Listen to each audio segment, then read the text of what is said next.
ओम शांति। आज 19 जुलाई 2022। आज की ईश्वरीय वाणी की मुख्य पंक्तियां हैं।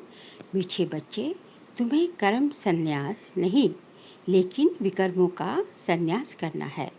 तुम्हें कर्म संन्यास नहीं लेकिन विकर्मों का संन्यास करना है। कोई भी विकर्म या पाप कर्म नहीं करने हैं। प्रश्न है, तुम बच्चे किस अभ्यास से डेड साइलेंस का अनुभव कर सकते हो? उत्तर है, अशरीरी बनने का अभ्यास करो। एक पाप के सिवाय दूसरा कोई भी याद ना आए। शरीर से जैसे मरे हुए हैं। इसी अभ्यास से आत्मा डेड साइलेंस की अनुभूति कर सकती है। एक और प्रश्न है, सर्व दुखों से छूटने की सहज विधि क्या है? उत्तर है, ड्रामा को अच्छी रीति बुद्धि में रखो।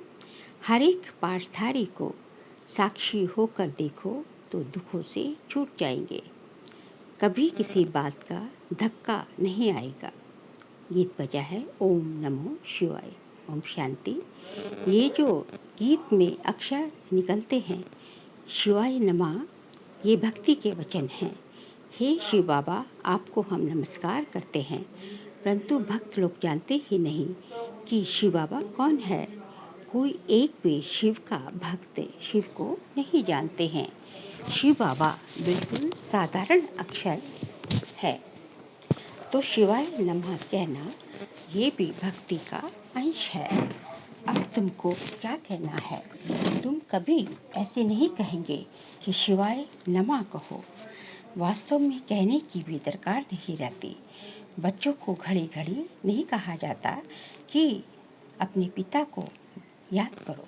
वह तो छोटे बच्चों को सिखलाया जाता है, वह अल्फ बे पढ़ाया जाता है। वास्तव में इसमें कहना भी कुछ नहीं है।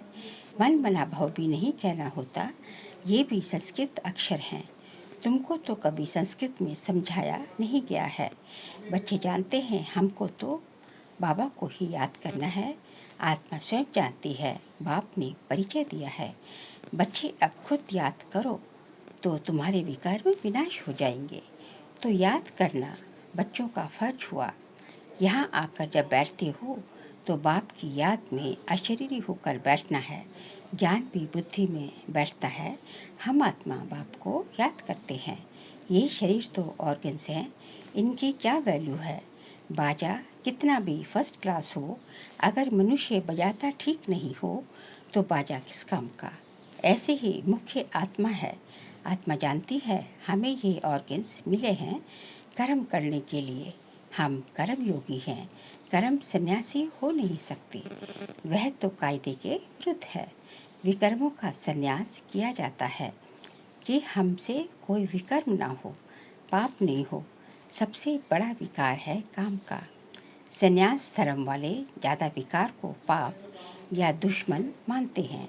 इसलिए ड्रामानुसार उनका धर्म ही है जंगल में चले जाना, घर बार का सन्यास करना। ये भी ड्रामा में नूंद है। उन्हों को ये करना ही पड़े। वह धर्म ही अलग है। उनको कोई भारत का आदि सनातन धर्म नहीं कहेंगे।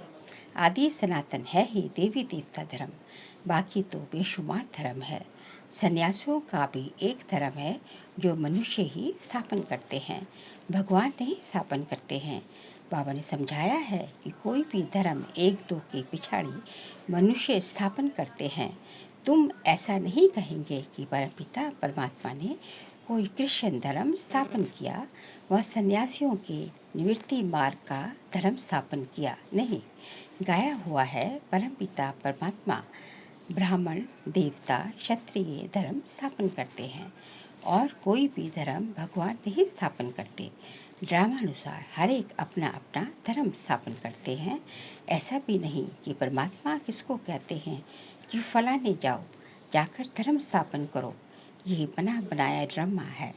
हर एक को अपने समय पर आकर अपना धर्म स्थापन करना है, क्योंकि पवित्र आत्मा है। पवित्र आत्मा बिगर कोई कब धर्म स्थापन कर नहीं सकते। कायदा नहीं है। आत्मा आकर धर्म स्थापन करती है और पवित्र रहती है, और सब धर्म मनुष्य स्थापन करते हैं। ये एक देवी देवता धर्म बाबा स्थापन करते हैं, क्योंकि उनको कहा जाता है, हे पतित पावन आकर नई दुनिया बनाओ। बुद्धि कहती है, भारत पावन था, अब पतित है, इसलिए पुकारते हैं। पावन दुनिया में तो कोई पुकारेंगे नहीं। मनुष्य तो जानते ही नहीं कि पावन दुनिया कब होती है। पुकारते ही रहते हैं, अंत तक पुकारते रहेंगे, याद करते रहेंगे। वह इन बातों को समझेंगे नहीं जितना तुम समझते हो। तुम्हारी ये पढ़ाई है, ये पाठशाला है परमपिता परमात्मा की। ये भी प्रश्न बोर्ड पर बनवा कर लिखो, गीता का भगवान कौन। एक तरफ लिखो बाबा की महिमा, वह मनुष्य सृष्टि का बीज रूप है, सत्य है, चैतन्य है, ज्ञान का सागर है। तुम कृष्ण को पवित्रता का सागर नहीं कह सकते हो, क्योंकि वह जन्म मरण में आते हैं। श्री कृष्ण की भी महिमा लिखनी है, सर्वगुण संपन्न। इन बातों को मनुष्य तो एकदम भूले हुए हैं, रावण ने भुला दिया है। गीता का भगवान ही सृष्टि का रचयिता है, उनको भूल गए हैं। पहले नंबर की एक भूल ये है, गीता का भगवान सिद्ध हो जाए तो सर्वव्यापी की बात भी निकल जाए। भगवान कभी ऐसे नहीं कह सकते कि मैं सर्वव्यापी हूँ। बाबा कहते हैं कि मैं पतित पावन हूँ, मैं सर्वव्यापी कैसे हो सकता हूँ। एक एक से कितनी मेहनत करनी पड़ती है। बच्चों को समझाया गया है कि जब यहाँ बैठते हो तो सिवाय एक बाप के और कोई को याद नहीं करो। परंतु जिनकी प्रैक्टिस नहीं है, सारा दिन सर्विस में रहते हैं, वह निरंतर शिव बाबा को याद करें। ये बड़ा मुश्किल है, याद ना करने से वह डेड साइलेंस हो नहीं सकती। तुम अशरीरी बन जाते हो, गोया शरीर से मर जाते हो। मरता शरीर है, आत्मा थोड़े ही मरती है। आत्मा कहती है, मैं शरीर छोड़ता हूँ, मैं मरता हूँ। ये अक्षर कहना रॉन्ग है। आत्मा ने शरीर छोड़ा, ये राइट अक्षर है। ये समझ की बात है। आत्मा एक शरीर छोड़ दूसरा ले पाठ बजाती है। पाठधारी तो सब है ना, आत्मा पाठ बजाती रहती है। अभी तुम बच्चों को ये ज्ञान मिलता है, ड्रामा प्लान अनुसार उनको दूसरा शरीर ले फिर पाठ बजाना है। इसमें दुख हम क्यों करें? इस ड्रामा में हम एक्टर हैं, यह बात भूल जाती है। ड्रामा को जान जाए तो दुख कभी हो नहीं सकता। तुम ड्रामा के आदि मध्य अंत को जानकर कहते हो, फलानी आत्मा ने शरीर छोड़ा, जाकर दूसरा शरीर लिया। हर एक अपना पाठ बजा रहे हैं। भल तुमको ज्ञान मिला है तो भी जब तक परिपक्व अवस्था हो तब तक कुछ धक्का आ जाता है। रावण राज्य में जर्जरीभूत हुए हैं ना, तो झट धक्का आ जाता है। सतयुग में कभी धक्का नहीं आता, वहाँ तो बैठे बैठे शरीर छोड़ देते हैं। अब नया शरीर जाकर लेना है, सर्प का मिसल। यहाँ तो ढेर रोने लग पड़ते हैं, कहाँ कहाँ से आकर स्यापा करते हैं। सतयुग में ये बातें नहीं होती हैं। तुम संगम युग पर ही राम राज्य रावण राज्य की रस्म रिवाज को जानते हो। राम राज्य में तुम रावण राज्य को नहीं जानते हो, रावण राज्य में तुम राम राज्य को नहीं जानते हो। संगम पर तुम दोनों को जानते हो। बाबा आकर सारी ड्रामा का आदि मध्य अंत का राज समझाते हैं। फीलिंग आनी चाहिए कि बरोबर ये बात ठीक है। जब तक तुम ब्राह्मण नहीं थे तब तक कुछ नहीं जानते थे। ज्ञान बिगर मनुष्य तो जैसे जंगली हैं। गवर्नमेंट भी कहती है मनुष्य को पढ़ाई जरूर चाहिए। गाँवड़े वाले पढ़ते नहीं हैं, अपनी खेती बाड़ी में ही लग जाते हैं। तो बाहर वाले कहते हैं ये तो जंगली हैं, हमको तो अब बाप पढ़ाते हैं, हम गार्डन के फूल बनते हैं, वह है जंगल के कांटे। तुमको मालूम पड़ा है तब समझ सकते हो। दुनिया में ऊंच ते ऊंच गुरु को माना जाता है, क्योंकि समझते हैं कि वह सदगति करते हैं। परंतु बाप ने समझाया है ये तो भक्ति में फंसाते हैं, भक्ति की धुन में बैठते हैं तो झूमते रहते हैं। हम तुमको झूमने आदि की दरकार नहीं। यहाँ तो बाप से वर्षा लेना है। बच्चा बड़ा होता है, समझ जाता है बाप से हमको वर्षा मिलना है। छोटे बच्चे की ऑर्गन्स ही छोटे होते हैं, तुम तो समझ सकते हो हमको अपना जीवन कैसा ऊंच बनाना है। बरोबर भारत हीरे जैसा था। गीता में अगर परमपिता परमात्मा का नाम होता तो सब कुछ समझ जाते। परमपिता परमात्मा ही सर्व का सद्गति दाता है। उनकी शिव जयंती भी भारत में ही मनाते हैं। वास्तव में भारत तो सबसे बड़ा तीर्थ है। सबकी सद्गति करने वाला जो भगवान है उनका जन्म यहाँ भारत में ही होता है। अभी तुमको पता पड़ा है बाबा जैसे ही भारत में बाबा कैसे भगवान कैसे भारत देश में आते हैं। अब कौन सा तीर्थ स्थान ऊंच मानेंगे? जरूर भारत को ही मानना पड़े। शिव के मंदिर तो जहाँ तहाँ हैं। सब धर्म वाले जहाँ भी शिव का मंदिर देखेंगे तो जाकर शिव बाबा पर हाथ चढ़ाएंगे। अगर जान जाएं कि शिव बाबा ही है जिसने हम सबकी सद्गति की है तो भटकना छूट जाए। भारत को ही अविनाशी सचखंड कहते हैं। भारत कभी विनाश नहीं होता है, ये भी तुम जानते हो। भारत में जब देवी देवता धर्म था तो और धर्म वाले व खंड नहीं थे। आगे बाबा कहते हैं तुम बच्चे जानते हो भगवान अभी यहाँ फैमिली सहित बैठा है। ये ईश्वरीय फैमिली है और वह है आसुरी फैमिली। दुनिया वाली है आसुरी फैमिली और जो है परमपिता परमात्मा की है ईश्वरीय फैमिली। तुम्हारे में भी कोई कोई है जो अच्छी तरह समझते हैं। शुद्ध अहंकार में रहते हैं। देह अभिमान है अशुद्ध अहंकार और सम्मान में रहना जो है वो है शुद्ध अहंकार। देवताओं के चेहरे पर कितना हर्षित बना रहता है। तुम्हारा शुद्ध अहंकार गुप्त है। आत्मा को बहुत खुशी होती है। ओह, कल्प बाद फिर से बाबा मिला है। हमको राज्य भाग्य का वर्षा देने के लायक बना रहे हैं। बड़ी खुशी रहनी चाहिए। तुम्हारे अगेंस्ट बहुत है। तुम्हारी एक बात है ईश्वर सर्वव्यापी नहीं है और दूसरा गीता का भगवान कृष्ण नहीं है। ये है मुख्य दो भूलें। इसलिए बाबा कहते हैं कि पहले पहले पूछो परमपिता परमात्मा से आपका क्या संबंध है और ये भी पूछो कि गीता का भगवान कौन है। जज करो इस पहेली को। इसको हल करने से सेकंड में जीवन मुक्ति पा सकते हो। जनक मिसल सेकंड में जीवन मुक्ति। ये तो भारत में मशहूर है। उसने कहा कौन है जो हमको सेकंड में ब्रह्म ज्ञान देवे। ये ब्रह्मा ज्ञान है ना जो ब्राह्मण ब्राह्मणियाँ देते हैं। उनको देने वाला ज्ञान का सागर शिव है। इन बातों को तो वह समझते नहीं।